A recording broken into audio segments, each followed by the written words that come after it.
La Cámara de Diputadas y Diputados rechazó la idea de legislar el proyecto de autopréstamo que buscaba que los afiliados a las AFPs recurrieran a sus propios fondos de pensiones. La iniciativa fue rechazada con 96 votos en contra, 39 a favor y 10 abstenciones. Bueno, en la misma Cámara, en la jornada de hoy, se conformó la Comisión Especial Investigadora por los indultos otorgados por el presidente Boric a fines del 2022. La instancia estará integrada por 13 parlamentarios quienes eligieron a su presidenta Sofía Cid de una manera muy particular.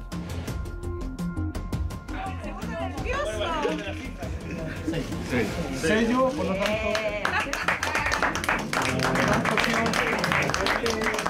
Consecuencia. Incertidumbre hay en Estados Unidos en torno a una eventual detención de Donald Trump, quien sería acusado por pagos ilegales. Mientras el país espera noticias al respecto, en las redes sociales han circulado un sinfín de imágenes creadas por inteligencia artificial donde se ve al expresidente leyendo en su celda, llorando frente al jurado o siendo conducido por policías.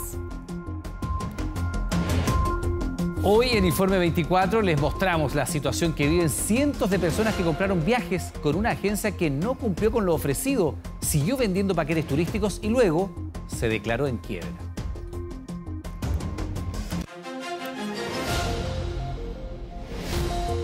Muy buenas noches, bienvenidos, bienvenidas a las noticias. Finalmente, la Cámara de Diputados rechazó por una amplia mayoría el proyecto de autopréstamo de recursos desde las AFP. Claro, esta moción que era impulsada por el Partido de la Gente y la diputada Pamela Giles no alcanzó ni la mitad de los votos necesarios, hecho que fue celebrado por el gobierno. ¿Marcará esto un precedente de cara al debate, por ejemplo, por el sexto retiro? Presta atención.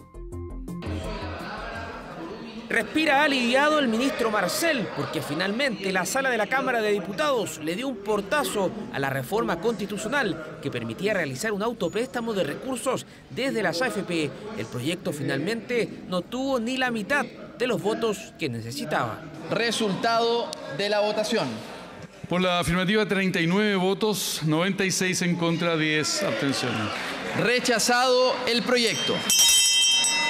Fue una acalorada discusión en la Cámara. Por más de 2 horas, los parlamentarios expusieron sus argumentos a favor y en contra. Hoy muchos nos critican y crucifican esta idea, pero hace unos años atrás estaban en la otra trinchera, haciendo videos, bailando, llamando a aprobarlo y funando a los que no aprobaban los retiros. Y todos saben que quienes no tienen plata en las cuentas van a tener un impacto en los precios. Todos lo saben. Qué lindo ver también cómo algunos entendieron la importancia de controlar la inflación.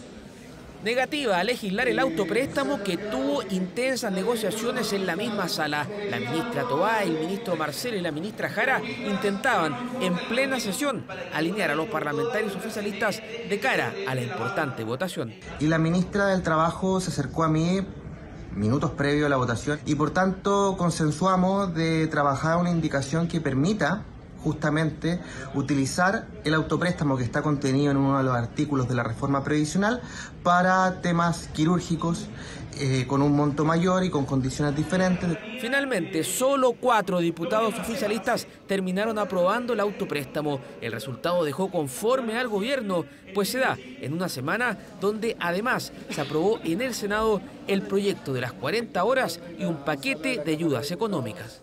Creo que ha primado la responsabilidad.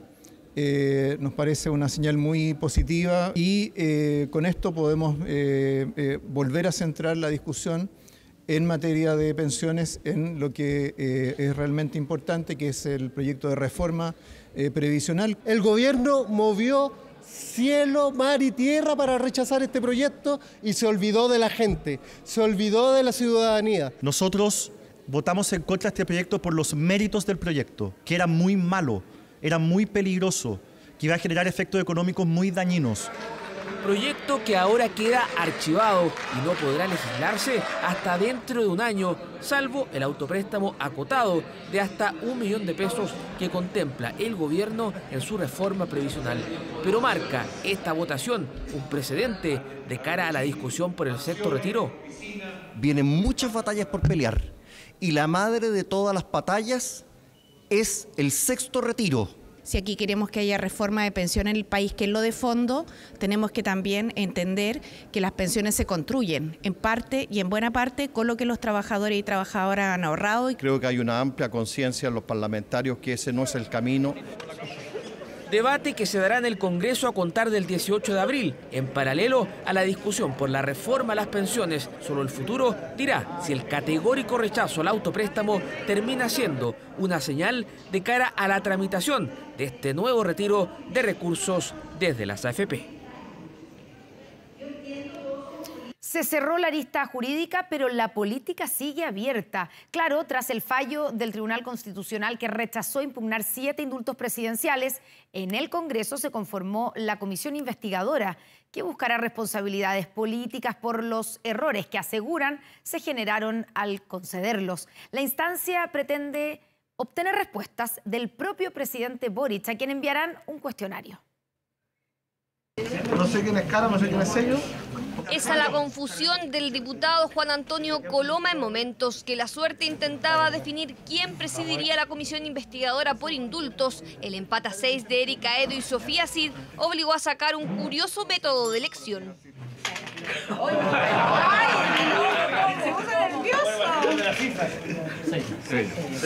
La diputada de RN asumió la presidencia de la comisión que analizará la entrega de 3 indultos por parte del gobierno en diciembre pasado. Vamos a hacer el trabajo con las facultades que tenemos en la Cámara de Diputados, que son las comisiones investigadoras, citando a las personas que nosotros consideremos que pueden aportar en la investigación.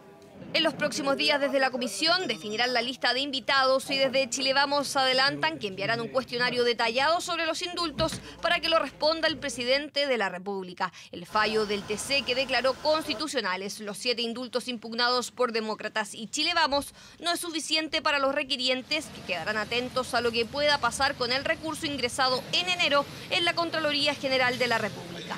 El que el TC haya declarado que los indultos cumplían los estándares de constitucionalidad no implica necesariamente, y ahí está la tarea del Contralor, de que hayan cumplido los estándares de legalidad. Yo creo que sería importante que la Contraloría, en virtud del principio de inexcusabilidad, más allá del fallo del Tribunal Constitucional, se pronunciara respecto a estos temas. Al existir por parte del Tribunal Constitucional un pronunciamiento, la Contraloría no debería dar curso, en este caso, a los requerimientos y esperamos que efectivamente sea así. El deseo del gobierno es cerrar el capítulo de los indultos, pero la arista política está aún abierta en el Congreso Nacional. Damos por resuelto ese dilema que planteó la oposición a través del requerimiento, más allá de las propias estrategias que quiera seguir empujando aquellos sectores. Pero el Tribunal Constitucional lo resolvió, va a haber un fallo, va a estar con mayor detalle.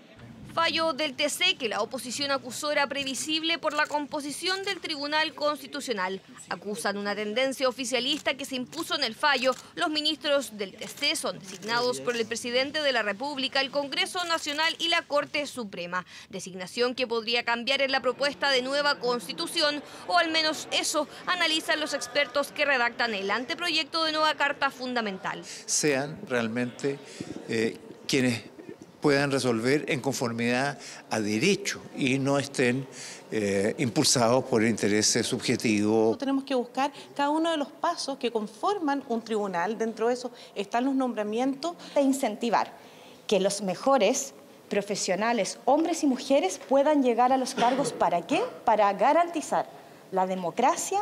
Debate abierto en la comisión experta tras el fallo del TC en el caso indultos, caso que comenzará a revisarse la primera semana de abril en la comisión investigadora de la Cámara de Diputados.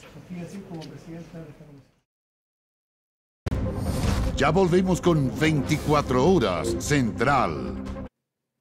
De regreso ya en las noticias le contamos que una nueva, tensa y polémica jornada se vivió este miércoles en el Congreso.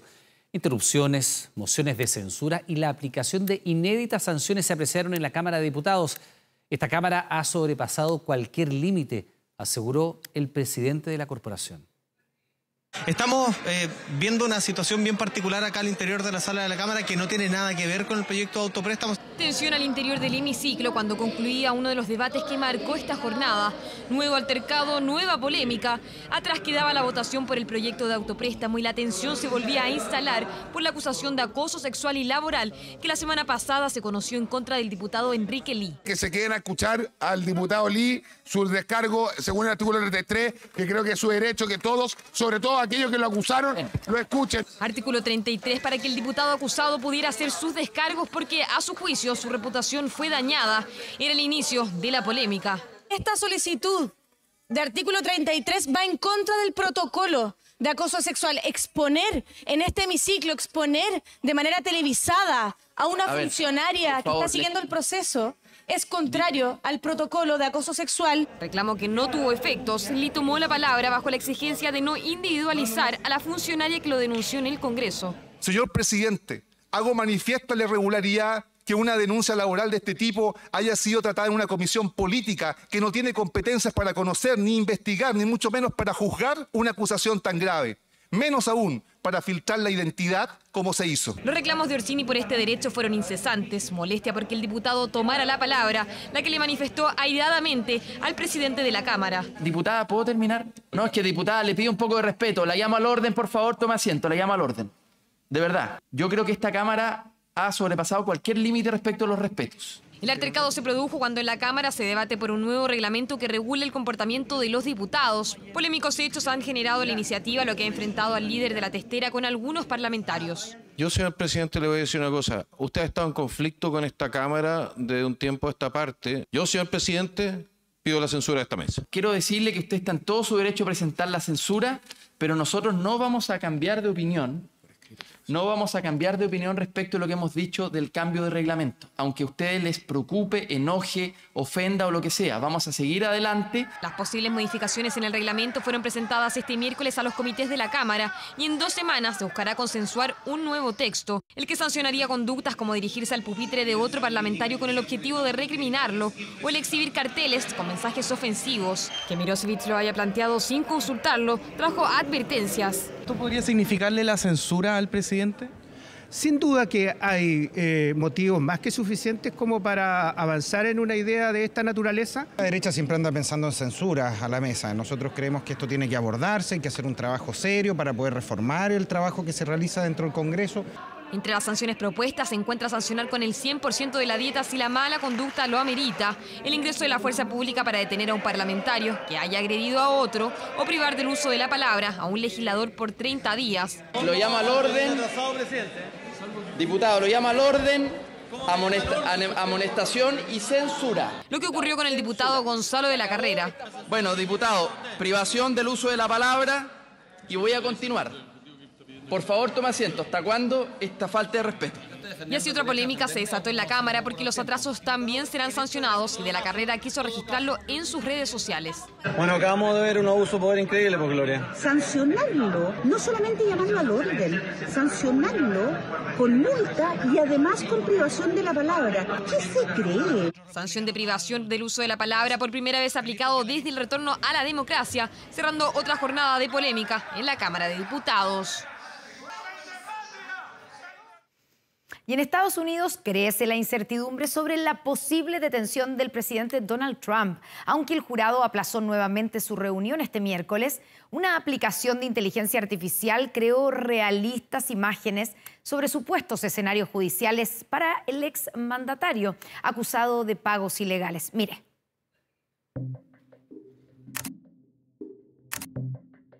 Leyendo en su celda, llorando frente al jurado o siendo conducido por policías. Son algunas de las escenas que la inteligencia artificial ha permitido recrear en medio de la incertidumbre sobre si el expresidente Donald Trump será finalmente acusado durante esta semana por pagos ilegales. Aunque estas imágenes son producto de la aplicación Midjourney, según fuentes del New York Times, Trump le ha comentado a sus cercanos que incluso le agrada la idea de desfilar esposado ante una multitud de reporteros y cámaras de noticias.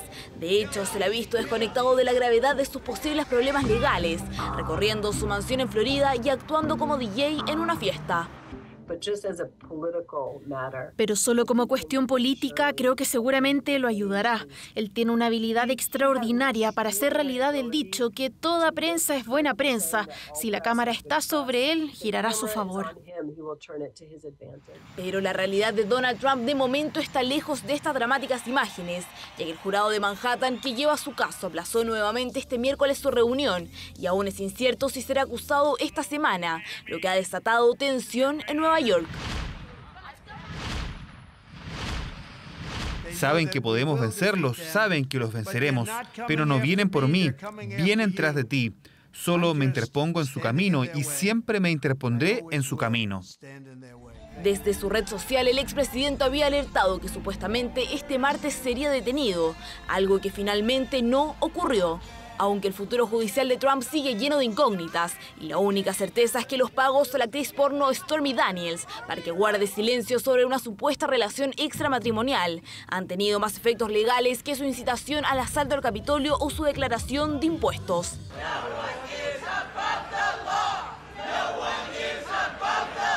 Hay una gran cantidad de personas que están ligadas, identificadas con el Partido Republicano hacia el ala extrema, no hacia el ala central del Partido Republicano. En otras oportunidades veíamos calles enfrentadas en Palm Beach.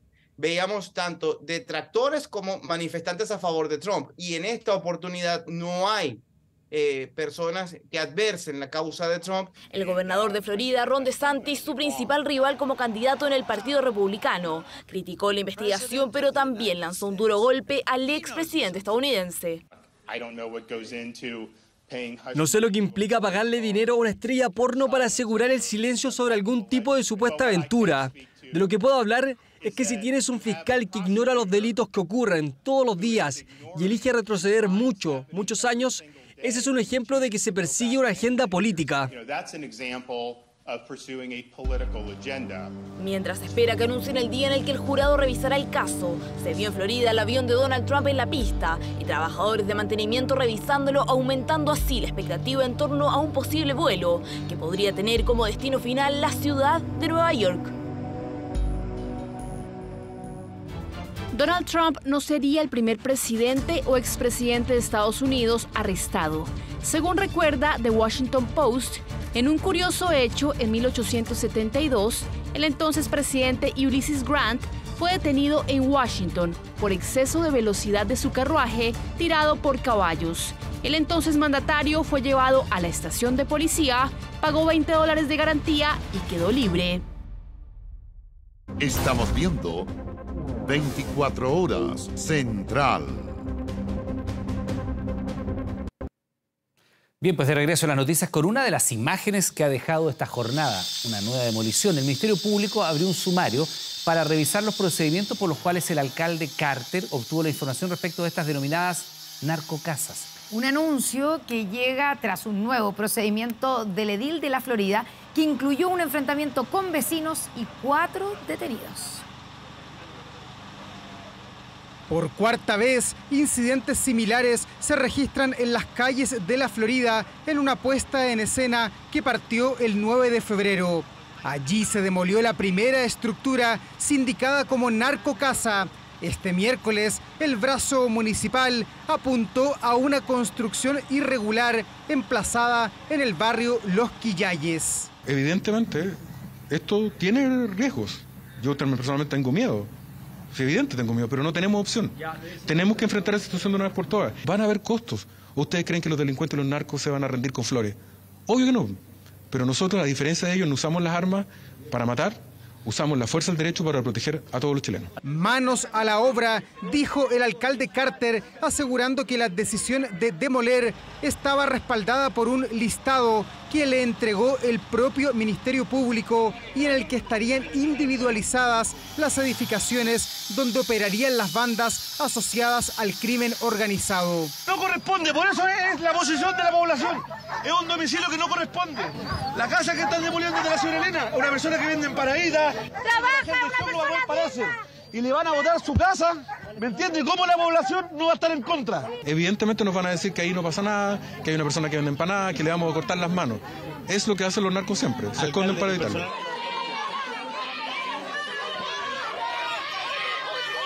Piedrazos y la aparición de una mujer colgando desde un ventanal intentaron frenar la acción municipal. Pero ningún argumento fue válido y la decisión alcaldicia no admitió cuestionamientos. Yo soy la dueña del 85 que vivo ahí. ¿En su familia está asociado a alguna causa investigada por droga, alguien que viva con usted? Mi casa no. Mi hijo, lo que haga mi hijo, esa es cosa de él porque es mayor de edad. Él no es el dueño de la casa. Él no vive conmigo, no lo sacaron de mi casa a mi hijo, porque mi hijo está preso ahora. Ya no lo sacaron de mi casa, lo sacaron de otro lado donde vivía. 3 horas después de iniciado el procedimiento, el fuego brotó en los balcones de una ex iglesia que el alcalde Carter había establecido como su puesto de mando para esta jornada. No vamos a arrancar, pase lo que pase.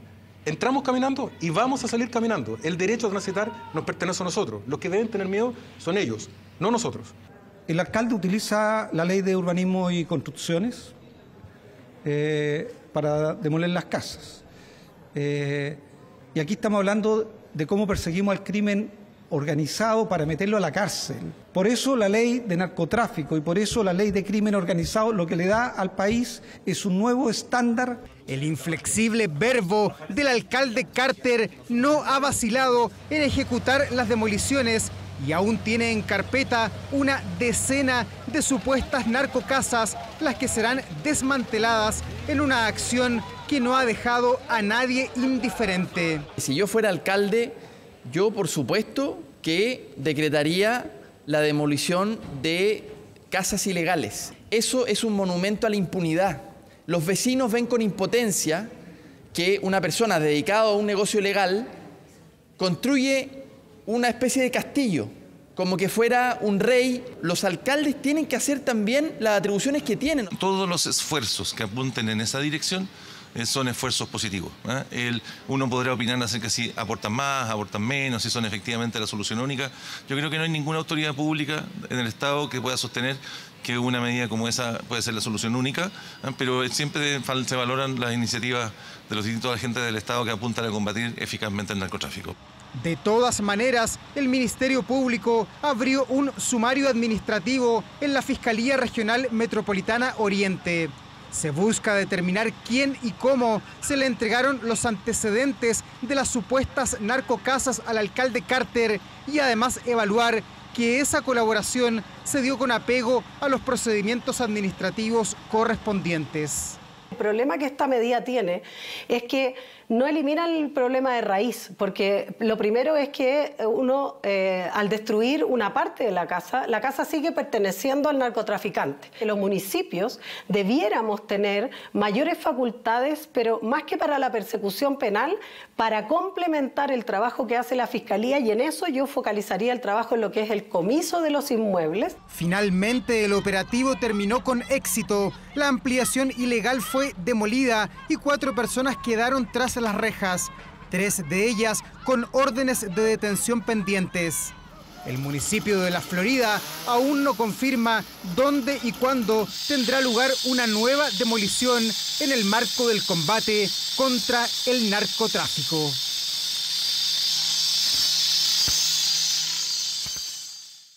Bueno, y seguimos con polémicas y con narcotráfico, porque sigue la controversia por la suspensión de clases en 15 establecimientos educacionales de Valparaíso. Todo esto por la realización del funeral de un narco. Bueno, claro, la falta de protocolo frente a este tipo de situaciones es una de las críticas de la sociedad civil. Ante el audigio pacífico, tío. ¿Fue una buena decisión suspender las clases en un sector de Valparaíso por un narcofuneral? La medida sigue en entredicho. Estaba catalogado como un funeral narco de mediano riesgo. Y quiero decir que respecto a eso había desplegado un conjunto de acciones, tanto de la Policía de Investigaciones como de Carabineros de Chile. Y por tanto creo que es muy importante el diálogo entre las autoridades. Una declaración que tuvo repercusiones, sobre todo considerando que fueron 15 las instituciones que prefirieron suspender las clases frente al funeral del narco apodado El Ñaju. Aseguran que la decisión se tomó en base a la información disponible. Teníamos información de Carabineros que la realización de este funeral podía generar incidentes que pudieran afectar la seguridad del entorno. Si nosotros no contamos con la certeza de que las personas van a estar seguras en venir al colegio y salir del colegio hacia su casa, es mejor suspender porque no teníamos ninguna información al respecto. Apoderados y otros miembros de las comunidades educativas involucradas insisten en el temor a exponer a sus hijos a un entorno que pueda ponerlos en riesgo. No nos entrega seguridad para nada. Y me parece, no estoy segura, que era aquí en esta parroquia que está aquí arribita nomás. O sea, para mi colegio, para mi luterano, sí, es importante que no vinieran los chicos. Es riesgoso porque imagínense que una bala loca que le pueda llegar a algún niño, entonces igual es riesgoso. Pues yo digo, aquí debería el alcalde poner mano dura. Sin duda hay riesgo, y eso todos lo entendemos, pero el Estado debería garantizar la seguridad, en este caso de los niños. La Escuela República de Filipinas, la que debió suspender sus actividades hasta el jueves. La municipalidad de Conchalí no tuvo otra opción que tomar la misma medida en la escuela Horacio Johnson Gana. Lamentablemente esta suspensión no es un caso inédito. El 2022 pasó en las comunas de Lo Espejo, Conchalí y en Arica, por ejemplo. Una realidad que abre el debate sobre los protocolos que deben adoptarse con el fin de cuidar a niñas, niños y adolescentes que tienen derecho a ser educados en entornos seguros. La acción que toma Valparaíso en función de suspender las clases creemos que es la idónea, en función de que no existe ningún protocolo de acción antibalacera. Entonces, lo que hicieron es lo más apropiado, no es lo que se debe. Igualmente considerar y reconocer, empatizar también con algunas comunidades educativas que pueden sentir la necesidad en algunos momentos de hacer flexibilizaciones que les impliquen tomar medidas extraordinarias. Los disparos al aire son parte del ritual en los narcofunerales. Acciones que constituyen un delito y que alarman. Más de 100 niños, niñas y adolescentes han muerto por una bala loca los últimos 12 años. La Fundación País Seguro entregó al Ministerio de Educación un protocolo frente a estos hechos. Invita a las niñas, niños y adolescentes a identificar las áreas seguras del lugar donde se encuentren, establecimientos educacionales o posiblemente sus casas, a identificar las zonas de riesgo y qué tienen que hacer y qué no tienen que hacer en caso de una balacera. Entre los consejos frente a una balacera está, por ejemplo, no grabar el incidente. Situaciones que de todas formas no pueden normalizarse en ambientes que deben ser seguros y protegidos de la delincuencia. Bueno, después de todo lo que hemos visto, es evidente que la seguridad es uno de los temas más importantes para la ciudadanía. Y estamos en Valparaíso con Kevin Felgueras y precisamente la ministra del Interior, Carolina Toá, para conversar de estos y otros temas. Kevin, buenas noches.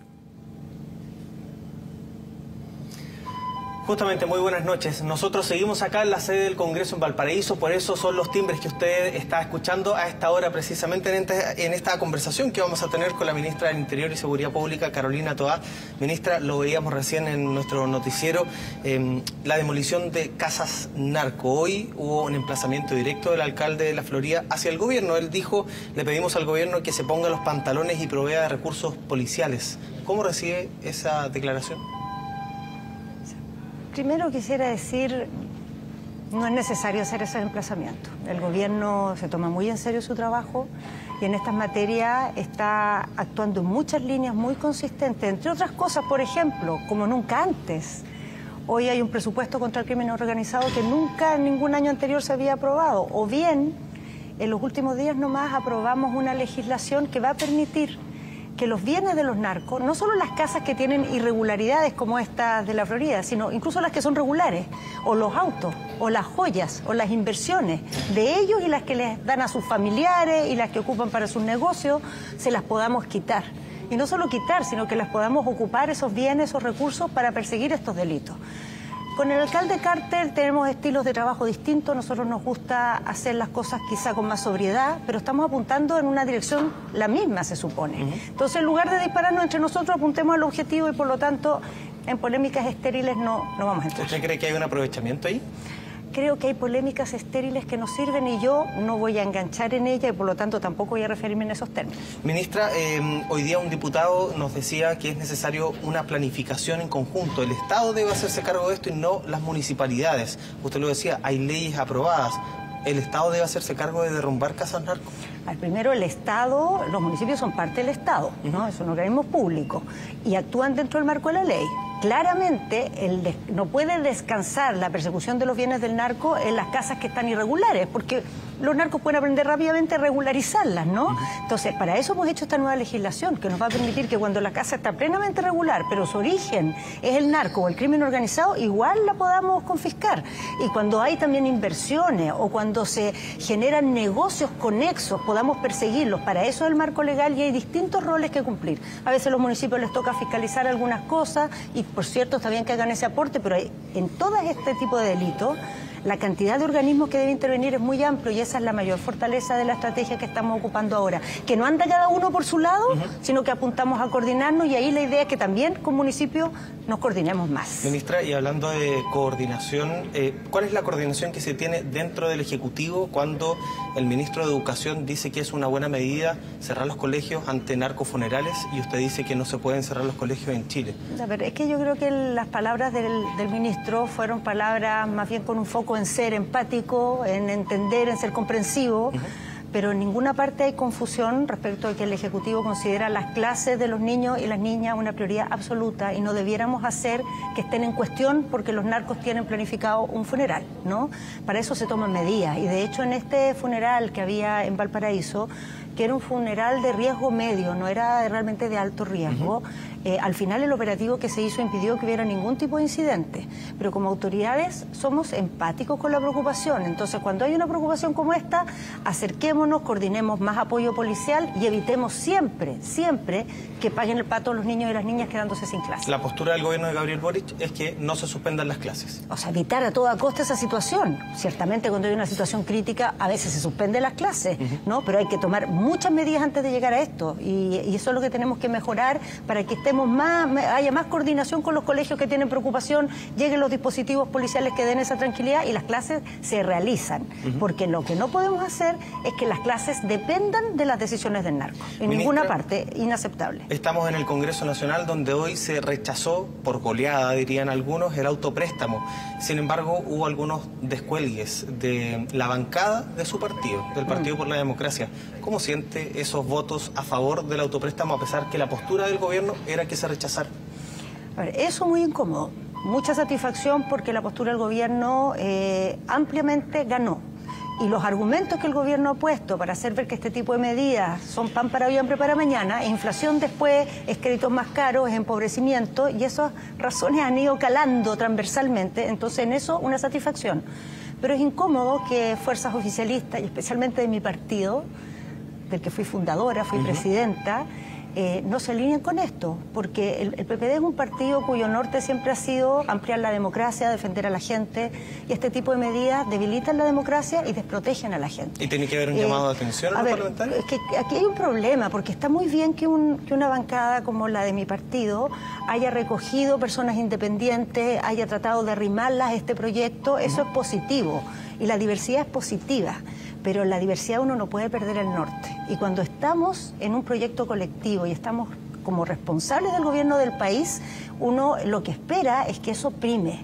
Y yo en ese sentido hoy día siento una gran incomodidad, no me siento conforme con la manera en que hoy día nos vimos como partido en esta sesión. ¿Debiese pedirse la renuncia o la salida de la bancada de aquellos independientes que votaron a favor? A ver, las bancadas son organismos que el gobierno no maneja ni pautea. Lo que yo llamaría es a que como partido nos debamos a los propósitos que nos dimos en nuestro momento, ¿no? Profundizar la democracia, defender a la gente. Y estas medidas, bajo un manto que aparentemente cae bien, al final perjudican a la gente. Entonces, lo que yo llamaría es a volver a ese corazón que le dio vida a este partido y, sobre todo, a la lealtad que nos debemos por el proyecto que hoy día somos parte, que es el gobierno del presidente Boric. Ministra, lo último, el Tribunal Constitucional zanjó el tema de los indultos. Sin embargo, hoy se inició el trabajo de una comisión investigadora. Desde la oposición, desde la derecha, se está pidiendo que Contraloría de todas maneras se pronuncie. ¿Cómo se puede decir, se zanjó esto, ya es un capítulo cerrado para el gobierno o sigue abierto? No, si el gobierno es muy respetuoso de que los organismos hagan lo que decidan hacer dentro de sus facultades, pero creemos que claramente la forma en que esto se zanjó en el Tribunal Constitucional, que además fue muy ampliamente, deja en claro que se actuó de acuerdo a los procedimientos que la ley tiene previstos. Otra cosa es el debate político. En el debate político uno puede tener desacuerdo en cómo se ejerce una facultad, pero no hay irregularidades de ningún tipo en ese caso. Ahora, si la Cámara decide hacer una comisión, está en su derecho, nosotros no tenemos temor por eso. Muy bien, ministra Carolina Toá, muchas gracias por este tiempo con TVN. Seguimos con ustedes en Santiago. Muchas gracias a la ministra y a Kevin Felgueras. Buenas noches. En prisión preventiva quedó el lonco de una comunidad de Lautaro, quien, según la Fiscalía, extorsionó a la dueña de un predio para que le permitiera explotar, bajo amenaza, un bosque ubicado en su propio predio. El dirigente mapuche fue detenido minutos después de cobrar un vale vista de 18 millones de pesos en un banco en Temuco. Las cámaras ocultas del personal del OS9 de Carabineros y las de seguridad del Banco Security de Temuco captaron cada movimiento de Guillermo Ñirripil Cheuquepán, de 51 años, y su acompañante. Era el minuto exacto en el que cobraban un vale vista por 18 millones de pesos, generado por una mujer de iniciales LGT, y quien días antes denunció a la policía haber sido obligada a pagar este monto a cambio de explotar su propio campo, que era demandado por comunidades mapuche. La extorsión técnicamente es una especie de robo con intimidación, en el sentido de que una persona se desprende en contra de su voluntad de algo de su propiedad para poder desarrollar una actividad, que fue lo que ocurrió en este hecho. Se hizo las vigilancias especiales, los seguimientos, ¿no es cierto?, que permitieron, una vez que se perfeccionara el delito, proceder a su detención. La víctima habló de daños en su medidor. Así, el lonco de la comunidad, Marcelo Cheuquepán de Lautaro, fue detenido por el delito de extorsión y amenazas y enfrentó a la justicia este miércoles, momento en que la Fiscalía dio a conocer parte de la prueba, entre ella conversaciones por WhatsApp entre comuneros y la víctima. El monto es de 32 y también se lo hicimos saber al lonco, pero eso es, no he dado más cifra, eso es lo que hoy hablamos. Ya di mi respuesta, quedará en cero todo entonces. Si seguiremos con consorcio y cualquier situación violenta que suceda acá, es obvio de dónde viene. Nadie gana, todos perdemos. Bueno, lamentamos que la conversa que hicimos con mi Peñi Lonco no se haya entendido. Ahora nosotros lo hacemos a un lado y los Peñis quedan en libertad de acción. Hasta luego. Cuídese, saludos. Esta conversación la habría sostenido el acompañante de Ñirripil en el cobro del vale vista con la víctima, dueña del predio de aproximadamente 300 hectáreas, con un bosque al interior, el que quería explotar con una empresa privada, llegando a pagar para evitar amenazas e incluso ataques que ya venían sucediendo en su campo ubicado en Lautaro. Los 18 millones ya estaban depositados, lo que significa que había una investigación previa que fue exitosa y que permitió la detención de un posible autor de un delito que grave, que es de extorsión. Se trata del primer detenido por extorsión en el marco del denominado conflicto de la Araucanía en toda su historia, pese a que gremios de la zona aseguran que la práctica es habitual. Esto marca un precedente para que todos los agricultores hagamos las denuncias, hagan las denuncias. Siempre nosotros hemos buscado el diálogo. Extorsión creo yo que no existe. Y solamente decirle de que son persecuciones y montajes. Esta situación se produce como una mutación del fenómeno de robo de madera, que ha disminuido de manera importante en los últimos meses, pero sin embargo hemos notado que han surgido otra forma que consiste en amenazar a los propietarios con afectarlos personalmente o causarles daños si es que no se paga una cantidad de dinero. Guillermo Ñirripil quedó en prisión preventiva y el plazo de investigación decretado por el Tribunal de Lautaro fue de 3 meses. Y no fue el único detenido, pues su acompañante el día del cobro del vale vista fue identificado en plena manifestación este miércoles, siendo detenido por Carabineros a solo cuadras, y enfrentará a la justicia por los mismos delitos y en calidad de autor. Todo pasa en 24 horas. El presidente de China, Xi Jinping, concluyó este miércoles su visita de 3 días a Moscú. El líder del gigante asiático y el mandatario ruso Vladimir Putin conversaron sobre una propuesta china para un eventual alto al fuego en Ucrania. Pero Putin no reconoció su responsabilidad ante el conflicto, por lo que no llegaron a ningún acuerdo, aunque sí avanzaron en materia de convenios bilaterales. El presidente de Francia, Emmanuel Macron, defendió nuevamente la controvertida reforma de las pensiones que aumenta la edad de jubilación en este país y comentó que espera que la reforma entre en vigor antes de final de año. El mandatario reconoció que hay que escuchar y respetar las protestas cuando son pacíficas, pero calificó de sediciosos a quienes han protagonizado los disturbios en las calles de distintas ciudades y criticó los bloqueos que afectan la economía del país. Uganda aprobó el proyecto de ley que prohíbe identificarse como LGTBQ+, y prohíbe las relaciones, la promoción y lo que califica como conspiración por ser miembro de esta comunidad. Quien infrinja la ley se expone a condenas que contemplan la cadena perpetua e incluso arriesgan la pena de muerte. Según los legisladores, con estas normas se busca hacer frente a supuestas amenazas de los valores tradicionales en esta nación conservadora y religiosa de África Oriental. Todo pasa en 24 horas. Y aquí en nuestro país, a casi 2 años de la muerte de la subinspectora de la Policía de Investigaciones, Valeria Vivanco, la Fiscalía pidió 15 años de cárcel para el exdetective Leonel Contreras, acusado de haberle disparado a la joven de 25 años.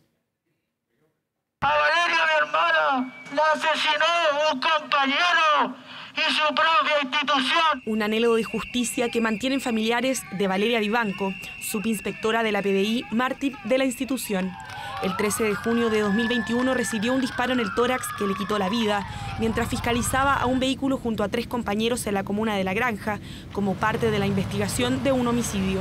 Nosotros tenemos claro que como familia hemos sido traicionados porque nosotros confiamos, porque aquí hay un arma de la institución que mató a mi hija. 5 meses después, el caso tuvo un gran vuelco. Se revocó la prisión preventiva en contra de los primeros 2 imputados, a quienes se había responsabilizado de acuerdo con la versión original de la policía.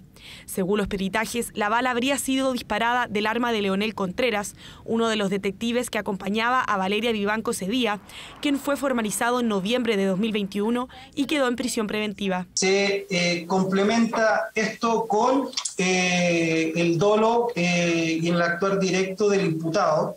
Leonel siempre niega haber disparado y eso lo mantiene enfáticamente hasta el día de hoy. Desde la Fiscalía Metropolitana Sur, este miércoles presentaron la acusación contra el imputado Leonel Contreras por el delito de homicidio de la subinspectora Valeria Vivanco. El Ministerio Público en su acusación pidió 15 años de presidio mayor en su grado medio en contra del imputado Leonel Contreras como autor del delito de homicidio. Se han ofrecido 44 testigos, 43 peritos, además de numerosa evidencia material y prueba documental. Desde que se inició la investigación, se han realizado peritajes y exámenes médicos, además de una reconstitución de escena que duró 9 horas y en la que la familia de Vivanco enfrentó a Contreras.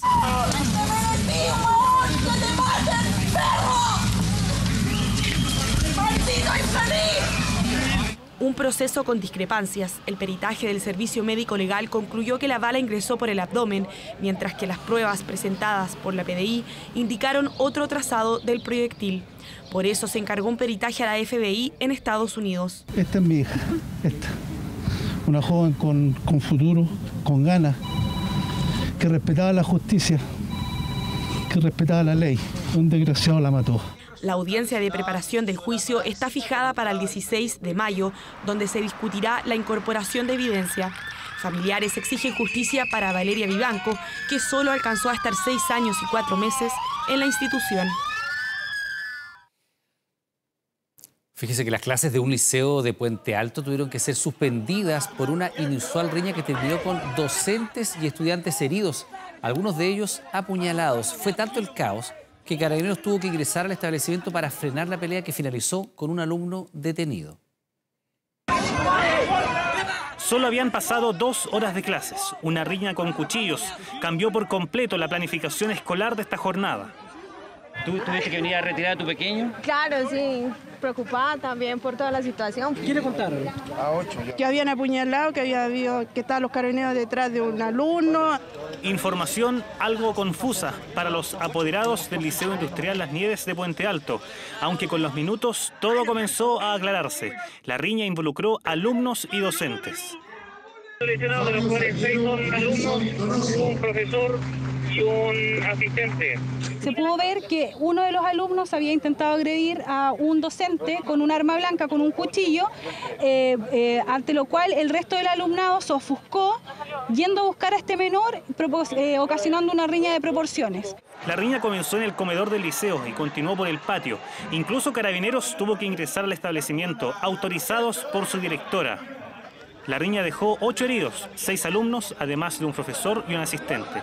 Todos con cortes. Este estudiante fue uno de ellos. Un grupo de amigos fuimos a defender al inspector y nos amenazaron con cuchillo. 2 amigos tratamos de quitarle el cuchillo a una persona, lo logramos, y en lo que lo teníamos en el suelo para que lo vinieran los inspectores, otro estudiante vino y me apuñaló en el pecho y en las costillas. Fue uno de los estudiantes apuñalados en La Riña. Llegó de urgencia al Hospital Sotero del Río. El conflicto, según el estudiante, tuvo un claro origen. Una pelea en el casino por un motivo de bandas. Hay diferentes bandas que tratan de tener el liderazgo del colegio. ¿Y eso se da constantemente en este mismo colegio? Sí. Esto ocurrió por niños de primero y segundo medio que deben tener 14, 15 años, no deben tener más, entonces la educación parte de casa. Las heridas que nos muestra el estudiante solo evidencian la violencia que se vivió en el colegio. Nos asegura que otro alumno también tuvo graves lesiones y al mismo Hospital Sotero del Río llegó el profesor agredido por los alumnos. Un inspector también le pegaron con el teléfono en el ojo y le rompieron la ceja. Tenemos un menor que mantiene un corte en una de sus manos, el cual es el que es indicado como el autor o el que inicia esta pendencia. De hecho, el adolescente que inició la riña fue detenido por carabineros y trasladado a la 38ª comisaría de Puente Alto. Las clases en el Liceo Industrial terminaron antes y fueron suspendidas. Los apoderados afirman que no es primera vez que ocurren conflictos, aunque esta situación sobrepasó el límite. O sea, imagínate en qué estamos viviendo hoy en día. Como colegio apoderado hay mucho que desear. Y no es el colegio no es malo, es bueno. La violencia se está instalando, esto es algo que nosotros debemos enfrentar con mucha decisión, pero también con programas psicosociales que de alguna manera profundicen el trabajo de las duplas que actualmente están trabajando en distintos establecimientos de educación en el tema de la convivencia escolar. Comenzaron lanzándose los basureros, luego las colaciones, y ahí aparecieron los cuchillos. Desde el colegio ya anunciaron medidas y las autoridades una investigación. Nuestro equipo directivo comenzó a trabajar hoy mismo en el reforzamiento del plan de convivencia y en las medidas que sean necesarias para crear un espacio que todos merecemos. En paralelo se está llevando a cabo la investigación para aclarar los hechos sucedidos. ¿Qué es lo que pasó? ¿Cuáles son las medidas que tenemos que tomar? Y cómo poder acompañar a la comunidad educativa de modo tanto de definir las sanciones que sea necesario, en el caso que sea necesario luego la investigación, cómo poder acompañar para que esto no vuelva a ocurrir. Por ahora se sabe que el único estudiante detenido de 16 años, quien habría iniciado todo el conflicto, pasará a control de detención este jueves. Desde el Liceo Industrial Las Nieves de Puente Alto confirmaron la suspensión de clases por toda esta semana hasta el lunes. Y un vergonzoso episodio protagonizó la diputada María Luisa Cordero, quien en un espacio radial cuestionó la ceguera de la senadora Fabiola Campillay. Los dichos de la diputada fueron emitidos en el programa Sentido Común de Radio El Conquistador. Y en el espacio, la parlamentaria acusó que la senadora mentía sobre su ceguera. Fabiola Campillay perdió la vista, recordemos, producto del impacto de una bomba lacrimógena que le generó fracturas en su rostro y cráneo. Los dichos de María Luisa Cordero provocaron un total rechazo del Congreso. Diputados y senadores de todo el espectro político solidarizaron con la senadora y el propio presidente Boric le brindó su apoyo en sus redes sociales. Esta es una nueva revictimización en la cual muchas veces he querido no haber vivido, he querido no recordarla.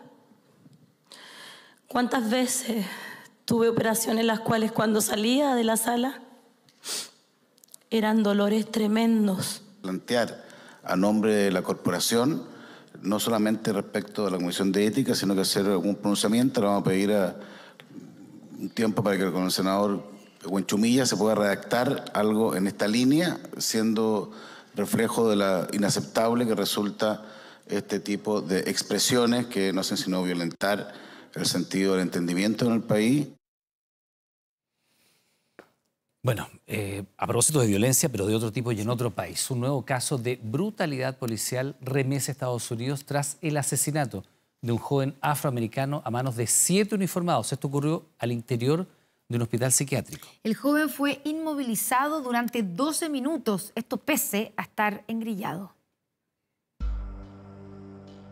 En las imágenes de las cámaras de seguridad se puede ver a 7 policías y 3 ayudantes del hospital psiquiátrico que pasaron de escoltar al joven afroamericano Irvo Otieno, quien llegó esposado y con grilletes en los pies, proveniente de una cárcel en Virginia, a reducirlo durante 12 minutos en el suelo hasta provocarle la muerte por asfixia. Este nuevo caso de brutalidad policial ha puesto nuevamente los focos sobre las fallas en los protocolos de los uniformados en Estados Unidos y han desatado la indignación de los afroamericanos que representaron 1/3 de los asesinados por la policía en 2021. Entiendo que la justicia tiene que hacer su parte, pero no nos fallen esta vez. No necesitamos otro caso como el de Irvo. Este martes, los jueces imputaron a los 7 agentes con cargos de homicidio en segundo grado y también a los 3 trabajadores del hospital que participaron en la escena del crimen, en la que el joven que había migrado desde Kenia a los 4 años y había sido detenido a principios de marzo por una acusación de robo, terminó perdiendo la vida a manos de quienes debían custodiarlo. Cuando las personas negras tienen problemas de salud mental, muchas veces no se tratan como problemas médicos, sino como problemas criminales. Me alegró saber que esos 10 criminales fueron acusados, pero este es solo el paso inicial. Y es que la policía de Estados Unidos ha sido señalada diversas ocasiones por organizaciones de derechos humanos de emplear la violencia de manera desproporcionada hacia la población afroamericana. Y este caso llega a poco más de 2 meses de la muerte de Tyre Nichols, quien murió por una golpiza de la policía de Memphis. Estamos hablando de un índice altísimo, prácticamente a diario, de los asesinatos, porque ya es un término diferente, o de los crímenes de policía para con el afro o para con la minoría. Irvo Otieno es la nueva víctima de un sistema policial acusado de racismo y de fallas en los protocolos que le han costado la vida a jóvenes como Breonna Taylor y han desatado masivas protestas como las ocurridas hace 3 años por la muerte de George Floyd. Aunque los afroamericanos representan solo el 13% de la población, constantemente son objetos de episodios de racismo y de violencia policial, por lo que la familia de Irvo Otieno ha pedido al Departamento de Justicia que intervenga en el caso al asegurar que el joven fue víctima de una tortura que terminó por costarle la vida. Y de regreso a nuestro país, el presidente Boric visitó la región de Ñuble, donde supervisó en terreno el proceso de reconstrucción y además entregó anuncios en materia de recuperación productiva para las zonas afectadas por los incendios forestales. El jefe de Estado, acompañado por el ministro de Agricultura, Esteban Valenzuela, la delegada presidencial para la reconstrucción, Paulina Vidal, y autoridades locales, llegó hasta la comuna de Ranquil, donde se reunió con alrededor de 30 vecinos y vecinas de zonas afectadas. Durante su visita, el mandatario anunció la entrega de 5.000 subsidios de 1 millón de pesos para microproductores que cultivan alimentos, además de 6.100 subsidios de hasta 3 millones de pesos para pequeños productores campesinos que comercializan sus productos en espacios locales y regionales. Ambos beneficios serán entregados a través del Instituto de Desarrollo Agropecuario, el INDAP. Ustedes no pueden seguir esperando para ponerse de pie. Una cosa era la emergencia, apagar el fuego. Después lo importante, las casas, las viviendas de emergencia. Estamos avanzando lo más rápido posible con eso. Ahora viene también el apoyo a los pequeños productores del campo, del agro, para que vuelvan a cultivar, para que vuelvan a criar animales, para que vuelvan a producir y así ponerse de pie. Estamos a 30 segundos de las 10 de la noche. Les recordamos que a partir de esta hora, Televisión Nacional de Chile está autorizada a transmitir programas para mayores de 18 años. Y con lo que podría tratarse de una metralleta, un grupo de delincuentes amenazó a un adulto mayor con el fin de robarle su vehículo. Los responsables además habrían cometido una serie de encerronas y robos en distintas comunas de la capital, utilizando el mismo modus operandi. Por este singular caso existen 2 personas detenidas, sin embargo el arma utilizada aún no aparece.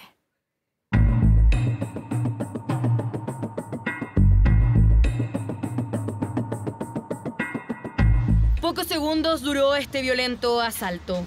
Los registros permiten ver el nivel de fuerza y violencia. Incluso utilizan lo que a primera vista podría tratarse de una metralleta.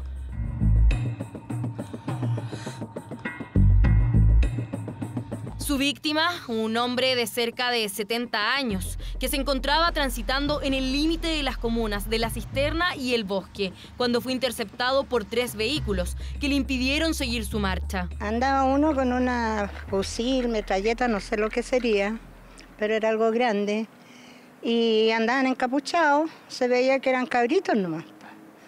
Cabros, qué sé yo, de 16 años, a decir 18 años. Sin embargo, no lograron su objetivo original. La resistencia, sumada a la llegada inminente de carabineros, hicieron que estos delincuentes emprendieran una apresurada huida, logrando robarle solo un reloj.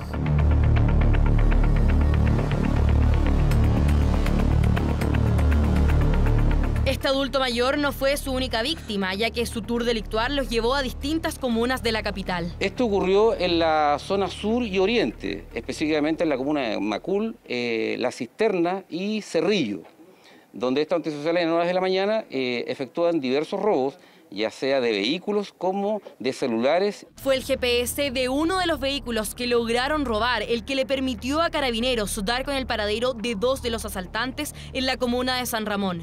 Sin embargo, el arma no estaba. Se trata de dos imputados, ambos mayores de edad, no mantienen antecedentes. Cristian Herrera Malagueño, de 22 años, y Diony Coronado Vidal, de 18, son sus nombres y edades. Si bien en este caso el arma no estaba en su poder, Herrera ya había sido detenido por microtráfico de drogas en pequeñas cantidades y porte de arma cortante o punzante el año 2022.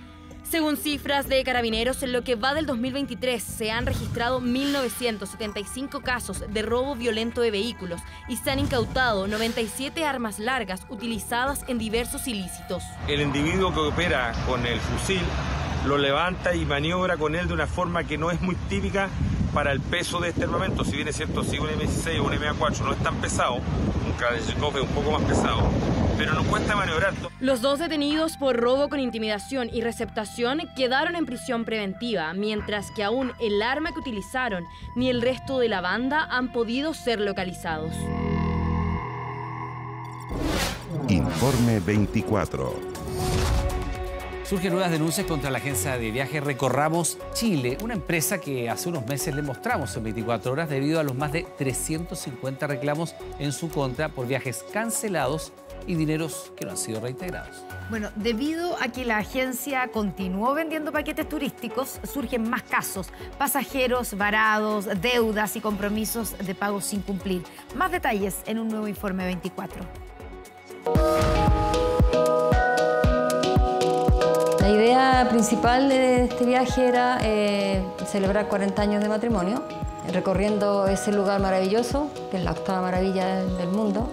Torres del Paine, un destino de ensueño, es el lugar elegido por Eliana y Benjamín para consagrar las 4 décadas y 3 hijos juntos. En 2021 ya habían tomado un tour a la carretera austral sin mayores problemas junto a la agencia Recorramos Chile. Por eso deciden repetir la experiencia. Lo que más nos preocupaba era el clima. El resto no nos preocupaba, era la única preocupación. No nos preocupaba nada porque conocíamos, entre comillas, cómo funcionaba la empresa.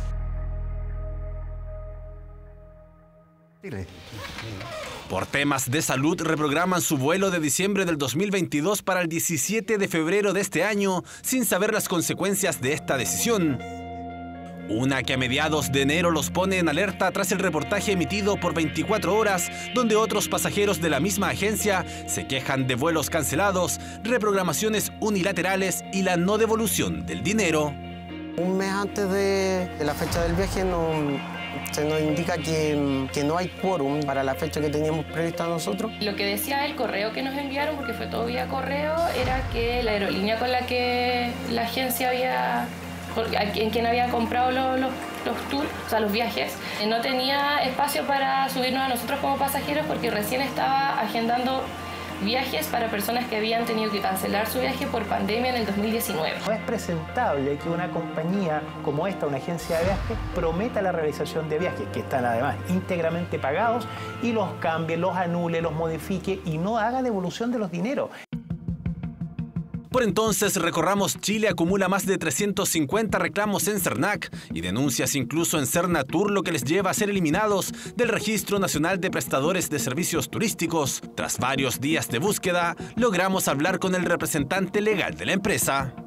Nuestro compromiso es que de aquí al último día hábil de enero, hasta el término de enero, todas las devoluciones de los casos pendientes van a estar normalizadas y realizadas por Recorramos Chile.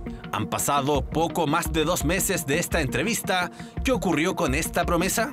Hoy día 20 de marzo, aún la empresa Recorramos Chile no nos devuelve el dinero de nuestro viaje a Isla de Pascua. Hasta el momento no hemos tenido ningún tipo de pago ni tampoco una respuesta por parte de ellos. No nos han contestado correos ni tampoco nos han contestado las llamadas telefónicas que hemos hecho. ¿Al edificio 18?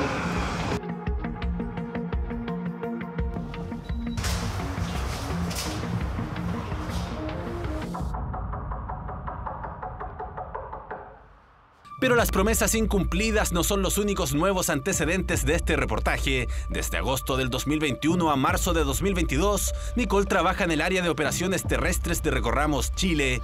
En ese periodo, los trabajadores ya comienzan a notar los problemas internos de la empresa. Al principio funcionaba todo bien, después yo creo que nosotros salimos en marzo, yo creo que unos 3, 4 meses antes, nosotros empezamos ya a detectar problemas con el tema de liquidez. ¿Por qué? Porque nosotros mismos teníamos que hablar con el proveedor y ver si nos entregaban alguna ayuda, si podíamos pagar en cuota, y ahí nos empezamos a dar cuenta del proceso que estaba pasando. La despiden sin pagarle el último mes trabajado y adeudando las cotizaciones. Según Nicole, Recorramos Chile arrastra problemas financieros desde comienzos del 2022. Aún así, continúa vendiendo paquetes turísticos como si nada. Todos los entrevistados de este y el anterior reportaje compran sus tours durante ese año, sin saber lo que ocurre al interior de la agencia, donde Nicole asegura el jefe y representante legal de la empresa fue advertido sobre lo que estaba pasando.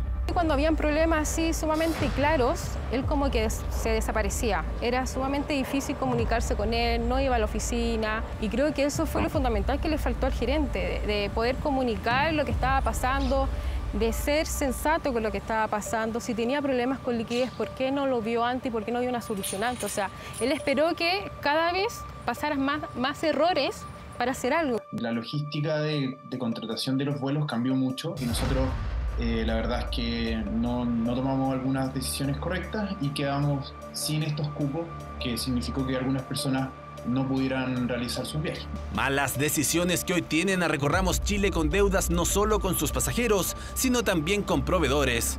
Por lo pequeño del rubro en la zona de Magallanes, algunos prefieren resguardar la identidad. ¿Cuánto te quedaron debiendo desde Recorramos Chile? A mí me quedaron debiendo 16 días de trabajo, que significa casi 1 millón de pesos. ¿Hay otros proveedores en la zona que también quedaron con pagos pendientes por parte de Recorramos Chile?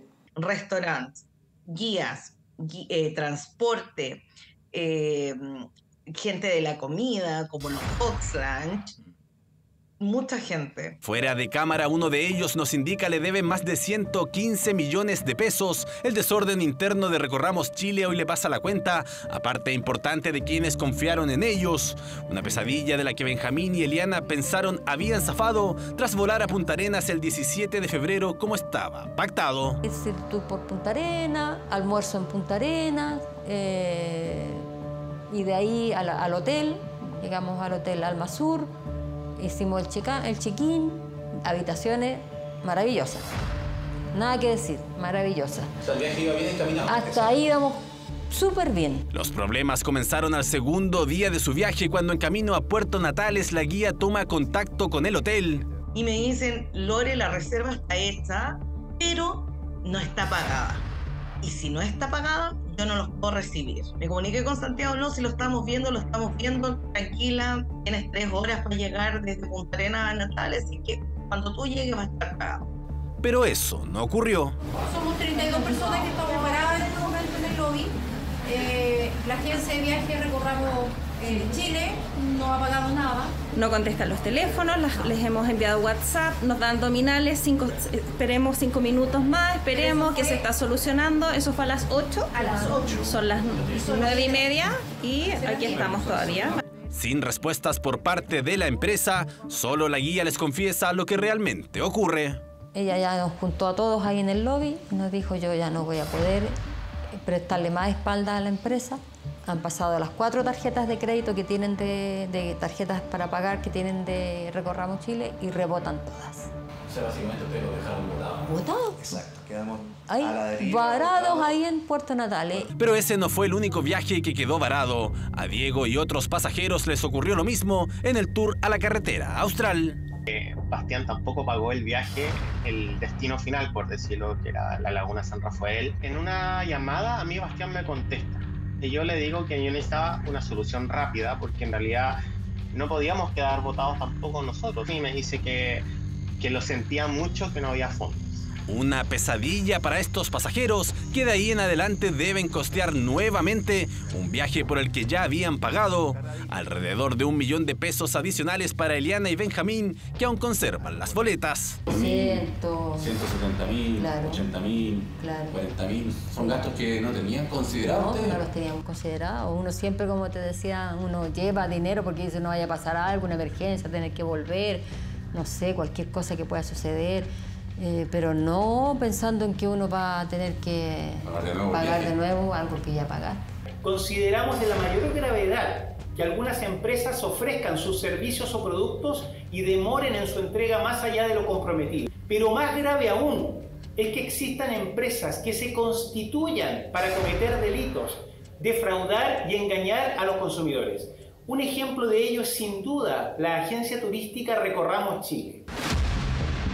Más de 500 denuncias ha recibido el CERNAC contra esta empresa. Nos ha costado bastante, no solo a nosotros, sino también a las nuevas personas que se han visto afectadas por esta empresa, ubicar a los representantes de Recorramos Chile. Vamos llegando hasta sus oficinas para ver cómo responden ante estas nuevas denuncias. ¿Al edificio 18? No hay respuesta. De igual modo, dejamos una carta certificada al representante legal de Recorramos Chile. Nos llegamos hasta las oficinas de Recorramos Chile, aquí en Providencia, el mismo lugar donde en enero de este año se comprometieron en cámara a pagar y ponerse al día con los pasajeros que tenían deudas pendientes. Sin embargo, en esta oportunidad no nos abrió nadie. Nos dicen, desde el 17 de febrero no ha llegado nadie a trabajar a esta oficina. El mismo día en que Eliana y Benjamín emprendieron rumbo a su viaje soñado, la empresa parece haber cerrado sus puertas. Insistimos en otro domicilio. Seguimos en Providencia tratando de ubicar a Bastián Luis, representante legal de Recorramos Chile. Hemos llegado a otra dirección donde nos figura su nombre. ¿Aló? Hola, Bastián. No bien. Sebastián vive acá. Ah, disculpa, ando buscando a Bastián Luis, que me dieron esta dirección de él. No vive acá. Intentamos vía telefónica. El número al cual usted está llamando no se encuentra disponible. Por favor, intente más tarde. Hemos intentado por lo menos con 2 teléfonos distintos de Bastián Luis y seguimos con lo mismo. En fondo, no hay manera de ubicar a este representante legal. El sitio web de la empresa figura como caído en el buscador y sus redes sociales ahora están cerradas. CERNAC ofició a la agencia y citó a declarar a Luis. Aceptaron buscar una solución rápida y expedita a la que sin duda no se concretó. Esta conducta continuó, por lo que hemos denunciado a la agencia Recorramos Chile ante el Ministerio Público por el eventual delito de estafa y de otras defraudaciones. Hace algunos días la agencia envió este correo a sus pasajeros donde indican la empresa se encuentra en un estado insuperable de cesación de pagos, por lo que no puede hacerse cargo de las deudas que mantiene si no es por medio de un proceso de liquidación voluntaria. Es decir, se declaran en quiebra, las esperanzas de que los afectados puedan recuperar su dinero son prácticamente nulas. Es impactante para mí creer que hay alguien que en realidad no le importa nada ni nadie, solamente sus lucas. Esto ha sido un desprestigio grande y esperamos que se entienda así, como que el turista entienda que no por una mala práctica de una empresa se pueda empañar lo que nosotros hacemos en Magallanes a diario. Es como una enseñanza también a la otra agencia, si están pasando lo mismo, comunicarlo y tener una solución y tener mejor estrategia, pero no esperar lo mismo que pasó con Recorramos Chile. Detrás igual hay como una inconsciencia social, una inconsciencia y una maldad humana. ¿Por qué hacerle daño a otra persona? Esa es la sensación que me queda.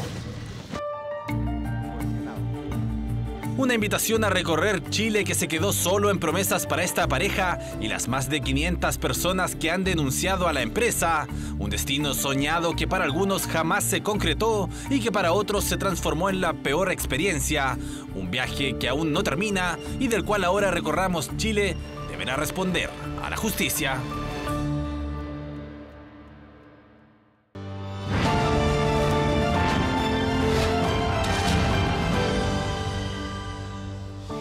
Bueno, hoy es el Día Mundial del Agua, usted sabe, un bien cada vez más escaso, especialmente en nuestro país, que hemos tenido ya 12, 13 años de mega sequía. Y estamos con Marcelo Lago para hablar sobre este tema tan importante, Marcelo, y que cada vez tenemos que dar menos, por supuesto, que el agua está allí para acompañarnos. Claramente. Buenas noches. Tiempo, ¿cómo te va? Buenas noches, Iván. Sí, es necesario desde 1993, después de la Cumbre de Río, que se conmemora, se celebra ciertamente este Día Internacional, este Día Mundial, para crear conciencia. Nadie puede estar tranquilo si hoy día en el mundo falta agua, y para mucha gente falta agua. Mira, de hecho tenemos una imagen del Atlas Global que muestra muy claramente cómo era la situación del agua en 1910. Aquí era donde había escasez de agua en 1901 a 1910. Tú nos explicas. Claro, lo pueden ver en línea. Este es el Atlas Mundial de Escasez de Agua, que es una mirada general que ayuda en un mapa a entender cómo era. Claramente el escenario a principios del siglo XX se concentraba particularmente en puntuales países. Y eso se conecta evidentemente con el proceso, con la gente, cuánta gente era, con los procesos productivos. Todavía no empezaban las guerras mundiales con todo el gran proceso de la aceleración de mediados del siglo XX, que lo cambia todo. Mira América del Sur, mira África, prácticamente. No, el agua alcanzaba para todos. No era problema. ¿Y ahora? Claramente es un problema, claramente. Hoy día la escasez de agua es gigantesca y no solamente es un tema de la emergencia climática o cambio climático. Acá hay una serie de elementos que combinados que explican este elemento complejo y vital. Recuerden que el acceso al agua es un derecho humano y no solamente al agua, también al saneamiento. Bueno, es un derecho humano que cada vez está más en entredicho. En este Día Mundial del Agua, precisamente, nosotros arrastramos más de una década de sequía. Una realidad que, según un estudio, podría empeorar hacia el año 2030. ¿Cómo se cuida el agua en nuestro país? ¿Qué estamos haciendo?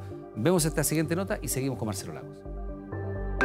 Hoy día, lo humano, el cambio climático, la mega sequía, la gobernanza y el manejo del recurso se llevó el agua. Esta era la triste y cruda realidad del embalse Peñuelas hace un año. Como equipo de Destino Tierra pudimos observar en terreno lo que alguna vez fue la fuente principal de abastecimiento hídrico para la región de Valparaíso, reducido a un 0,2% de su capacidad. En la actualidad, Peñuelas ha logrado recuperar cerca del 5% de sus aguas, una cifra que sin embargo está muy por debajo de los objetivos de ESVAL y CONAF, entes encargados de su cuidado. Historias como esta no son aisladas y se repiten a lo largo de todo nuestro país. Los efectos de la mega sequía en Chile, que recordamos en especial hoy cuando se conmemora el Día Mundial del Agua. Estamos quedando sin agua y eso es malo para el planeta Tierra. En un ratito más vamos a estar sin agua y el agua se va así. En marzo del año pasado, una fuerte marejada dejó sin uso la planta desalinizadora de La Ligua, que abastece a cerca de 1000 personas en la localidad rural de Los Quinquilles. Esta zona no cuenta con accesos de agua potable, por lo que la purificación del agua del mar se volvió vital para el consumo de los vecinos. ¿Ustedes viven cuidando el agua al máximo? Sí, y para cocinar tenemos que comprar estos bidones de 20 litros. De esto para poder cocinar y preparar el té. Mensual yo creo que redondea como en 50. Gasto que se ha vuelto insostenible para algunas de las familias de Los Quinquelles, quienes celebran la restauración de la planta desalinizadora. Los beneficiarios se calcula que aproximadamente 1000 en tiempos normales, pero esto se triplica en el verano porque vienen sus familiares. En Chillán, el termómetro marcó el mayor registro de la historia con 41,6 grados a las 17:41 de la tarde, superando los 41,5 grados de 2017. Altas temperaturas que también han contribuido a la mega sequía que afecta a nuestro país hace más de una década. Para mostrar alguno de los efectos de un mundo sin agua, Aguas Andinas y la Municipalidad de Providencia montaron una exhibición que muestra una de las posibles ventanas a nuestro futuro no muy lejano, si no cambiamos el curso del uso de este bien. Según un estudio de Aguas Andinas, la realidad actual de Chile proyecta que para 2030 nuestro país sufrirá cambios irreversibles producto de la falta de agua. Falta de agua que también queda en evidencia en el río Mapocho, emblema de Santiago. 14 años de una sequía profunda que se puede reflejar de forma muy gráfica con el caudal del río Mapocho, que en las últimas 3 décadas ha disminuido en un 83%. ¿Por qué quisimos hacer la intervención acá? Porque la comuna de Las Condes, al igual que Lo Barnechea y Vitacura, se abastece del río Mapocho. Sin embargo, pese a que el panorama se ve desalentador, se han desarrollado iniciativas para hacer un uso más eficiente de este bien preciado. En Chile, la empresa WeTech tiene el objetivo de poner la tecnología al servicio de la eficiencia hídrica con novedosas ideas. Mediante la colección de más de miles de sensores que entregan más de 7 millones de datos diarios, permiten hacer un uso eficiente de esas redes hídricas, beneficiando, por ejemplo, a más de 130.000 familias en sectores rurales. Mientras que los expertos recomiendan aplicar día a día pequeñas acciones en todas las áreas posibles para evitar el consumo excesivo de agua. Vimos casos internacionales donde el agua que era consumida, por ejemplo, en piscina, se reciclaba, por ejemplo, y se ocupaba en los jardines o en los parques aledaños al alojamiento para embellecer los barrios. Según cifras de la ONU, alrededor de 3 de cada 10 personas en el mundo no tiene acceso a agua potable, lo que significa que casi 1,5 millones de habitantes muere anualmente por falta de ella. Números que respaldan el llamado de los especialistas a cuidar este bien preciado, del que no hay que desperdiciar ni una sola gota. Bueno, Marcelo, veíamos por supuesto lo que estaba pasando con cómo se cuida el agua en Chile. Falta todavía mucho. Llevamos 13 años de mega sequía. Claramente, y lo principal que hay que entender de que esto viene para quedarse. La combinación de la mega sequía, la variabilidad natural que se acopla con esto, la mancha cálida y una serie de procesos en el Océano Pacífico influyen ciertamente en la escasez de precipitaciones, las altas temperaturas, la disminución de los caudales, pero lo que hay que rescatar es que esta ventana que estamos viviendo hoy día viene para quedarse y por lo tanto anticiparnos, adaptarnos a lo que viene es parte de la estrategia.